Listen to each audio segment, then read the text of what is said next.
काल की भूख मिट चुकी है पार्थ, परंतु सागर अब भी प्यासा है।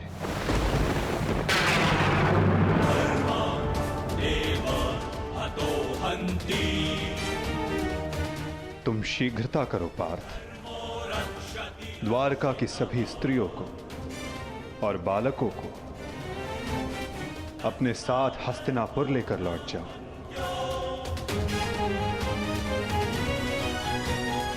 ताकि वो हस्तिनापुर के परिवर्तन का भाग बनकर धर्म के मार्ग पर चल सके, नवीन युग का आलिंगन कर सके। परंतु माधव, आप आज मैं तुम्हारा सारथी नहीं हूं पार्थ। आज मैं तुम्हारे किसी भी प्रश्न का उत्तर नहीं दे सकता। आज मैं तुम्हारा सखा हूं, एक ज्येष्ठ भ्राता के समान हूं पार्थ। और जैसा मैंने कहा है वैसा करो पार्थ।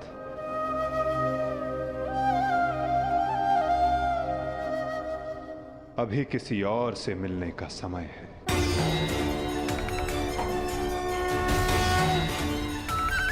जैसी आपकी आज्ञा।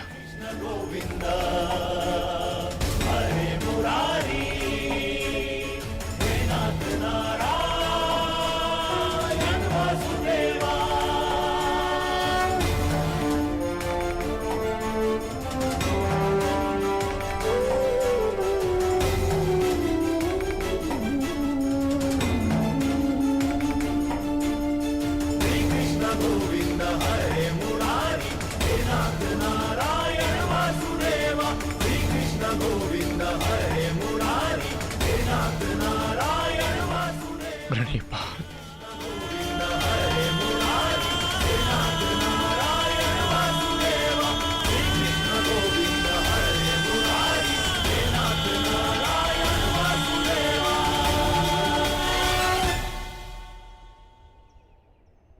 कौरव वंश के वट वृक्ष महामहिम भीष्म, जिन्हें इच्छा मृत्यु का वरदान था, क्या वासुदेव ने उन्हें अपने छल से धराशाही नहीं करवाया है?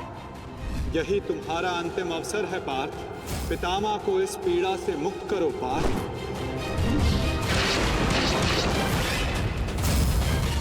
वासुदेव ने द्रोण पुत्र अश्वत्थामा की मृत्यु का छल रचकर आचार्य द्रोण का वध नहीं करवाया है? क्या मेरे पुत्र दुर्योधन की रक्षा कर रहे उसके मित्र कर्ण को छल से नहीं मरवाया है वासुदेव ने?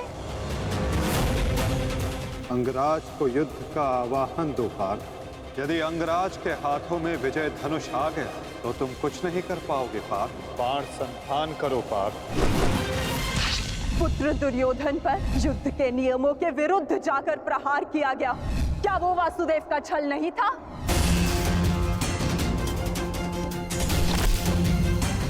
मैं तुम्हें श्राप देती हूँ कि जिस प्रकार तुमने मेरे कुल का अंत किया है, तुम्हारा कुल भी ऐसे ही आपस में लड़कर नष्ट हो जाएगा।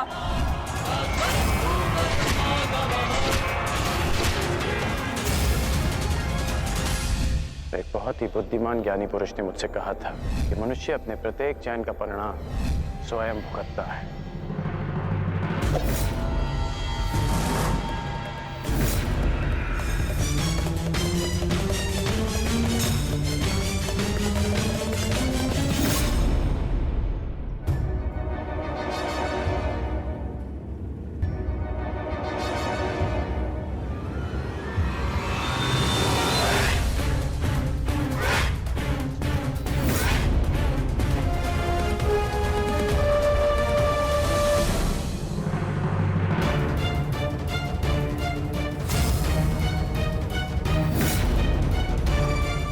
आज अच्छा आखेट मिलेगा।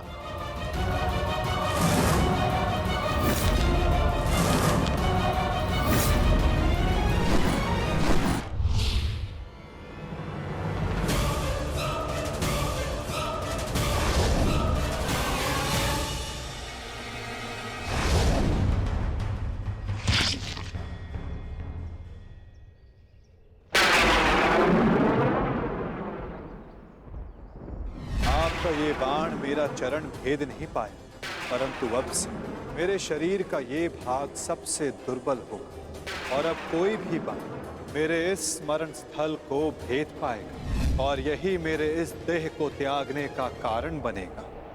आपका स्वागत है कालदेव। माता गांधारी का श्राप अब पूर्ण हुआ।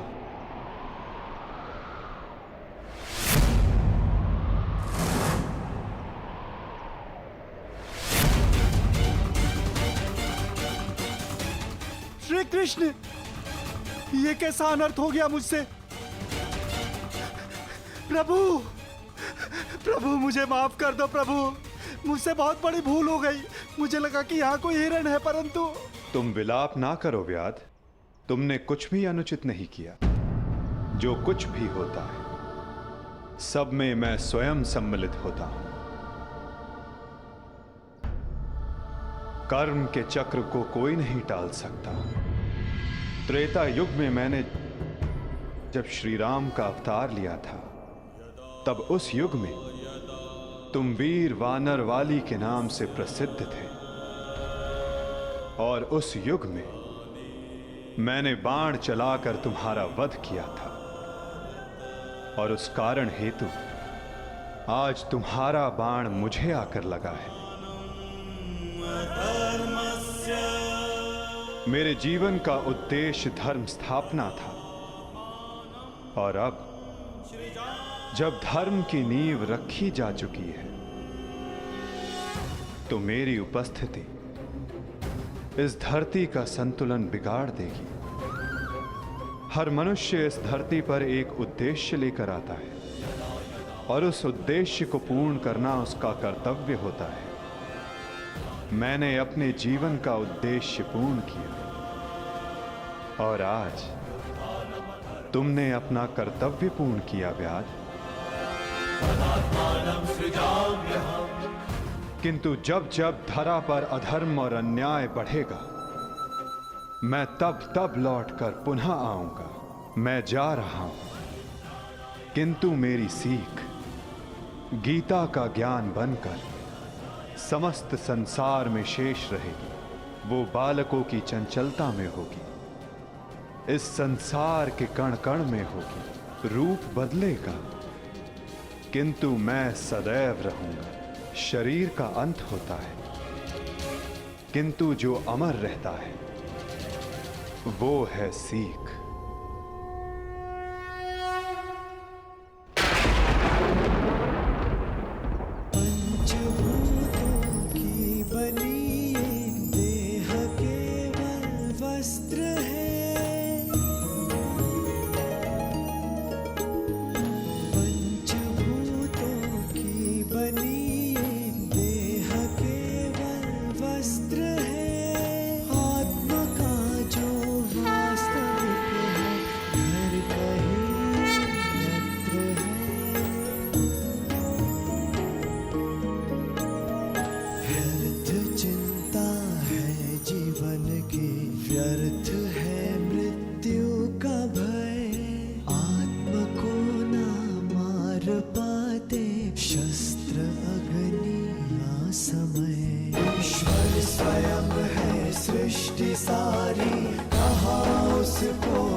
समर्पण वो ही केवल धर्म है।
काकाश्री, हम पिताश्री वासुदेव को छोड़कर नहीं जा सकते। ये उनका ही आदेश है लक्ष्मण। द्वारका का अंत होने को है। उनका आदेश था कि मैं तुम सभी को यहां से हस्तिनापुर ले जाऊं। मैं उनके आदेश का पालन कर रहा हूं और तुम्हारा भी यही कर्तव्य है।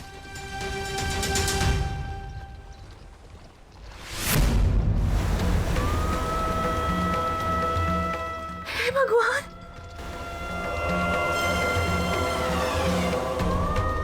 हमारा द्वारका।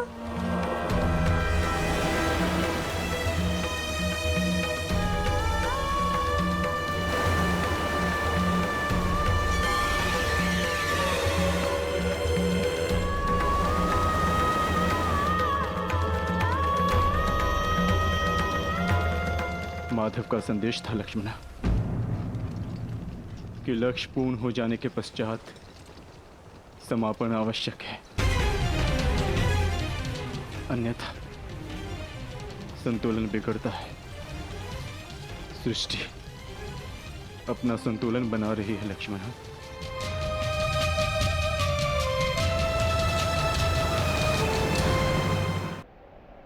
आर्य, आर्य युधिष्ठिर।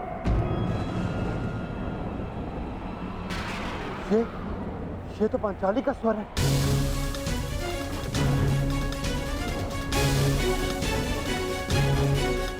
आर्य, आर्य, आर्य, माधव। क्या हुआ पांचाली? माधव किसी संकट में है आर्य। द्वारका पर कोई संकट आया वो। माधव किसी समस्या में। हम हाथ पर हाथ धरे नहीं बैठ सकते। शांत शांत शांत शांत पांचाली, शांत। तनिक सोचो, जो हर समस्या का हल है, जो हर संकट का मोचन है, उन माधव को कुछ नहीं होगा। और फिर अर्जुन द्वारका गया है ना। परंतु आर्य। धैर्य रखो पांचाली, माधव को कुछ नहीं होगा। मुझे उन पर पूरा विश्वास है और अपने अनुज अर्जुन पर भी।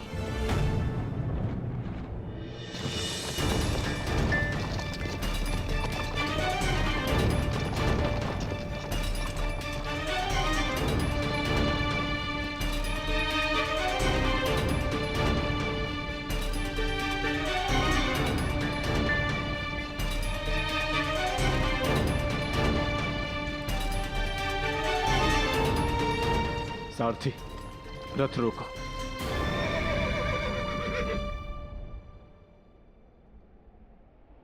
ये स्थान सुरक्षित लग रहा है। क्या हुआ काकाश्री? आपने रथ क्यों रुकवा दिया? यात्रा थकान को जन्म देती है लक्ष्मण। कुछ प्रहर विश्राम कर लेना चाहिए। चलो।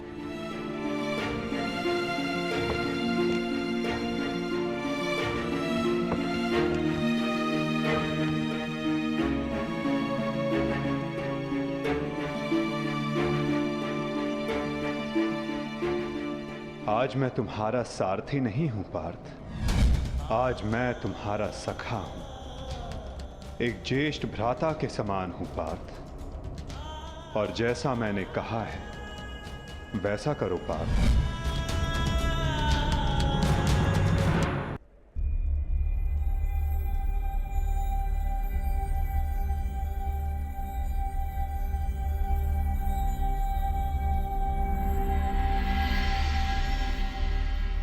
ये सब क्या हो रहा है काकाश्री?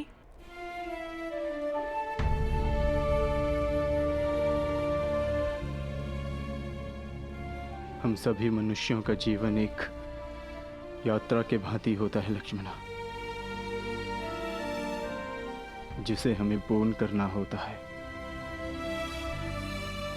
जहां से एक मनुष्य की यात्रा समाप्त होती है, वहीं से एक दूसरी यात्रा का आरंभ होता है। और यही जीवन है। परंतु हमारी यात्रा अभी शेष है लक्ष्मणा। तुम थक गई होंगी, जाओ विश्राम कर लो। जैसी आपकी आज्ञा हो।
अन्यथा परिणाम भुगतने के लिए सज्ज हो जाओ।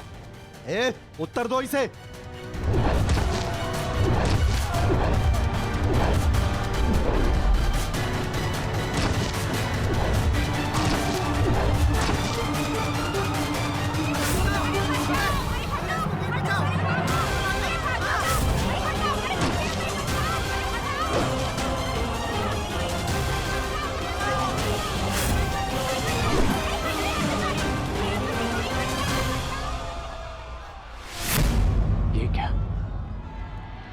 मैंने तो सहस्त्र चलाया था, मेरे बाण शस्त्र बाणों में परिवर्तित क्यों नहीं हो रहे?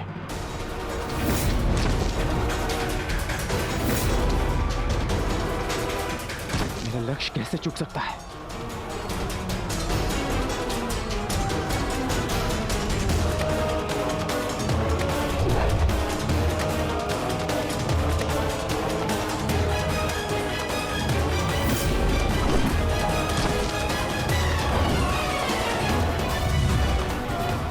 पर्वतास्त्र।